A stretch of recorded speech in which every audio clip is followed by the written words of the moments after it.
உலகெங்கிலும் உள்ள இதயங்களை தொடர்ந்து தொடும் தைரியமும் தியாகமும் கொண்ட கதாநாயகி நீரஜா பானோட்டின் எழுச்சியூட்டும் கதைக்கு வரவேற்கிறோம்.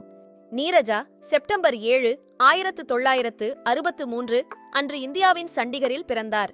இளம் வயதிலிருந்தே அவர் கருணை, பச்சாத்தாபம் மற்றும் மற்றவர்களிடம் வலுவான பொறுப்புணர்வை வெளிப்படுத்தினார்.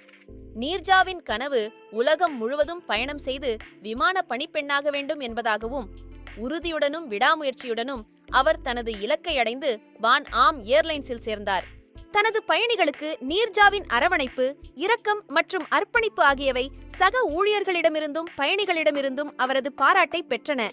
தனது மிகப்பெரிய சோதனை இன்னும் வரவில்லை என்பதை அவள் அறிந்திருக்கவில்லை.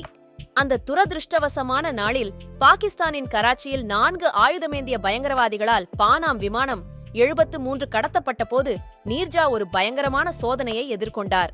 கடத்தலின் போது நீர்ஜாவின் விரைவான சிந்தனையும் தன்னலமற்ற செயல்களும் பல பயணிகளின் உயிரை காப்பாற்றின. மிகுந்த தனிப்பட்ட ஆபத்தில் இருந்தபோதிலும் மற்றவர்களின் பாதுகாப்பை உறுதி செய்வதில் அவர் கவனம் செலுத்தினார். துரதிருஷ்டவசமாக துப்பாக்கிச் சூட்டிலிருந்து 3 குழந்தைகளை பாதுகாக்கும் போது நீர்ஜா தனது உயிரை இழந்தார். அவரது துணிச்சல் மற்றும் தியாகம் ஒருபோதும் மறக்கப்படாது. நீர்ஜாவின் துணிச்சல் இந்தியாவிலும் வெளிநாட்டிலும் ஏராளமான விருதுகளையும் பாராட்டுகளையும் பெற்றது. அவருக்கு மரணத்திற்கு பிறகு இந்தியாவின் மிக உயர்ந்த அமைதிக்கால துணிச்சல் விருதான அசோகா சக்ரா மற்றும் பாகிஸ்தானின் மனிதநேய பதக்கமான தம்கா-இ-இன்சானியத் வழங்கப்பட்டது.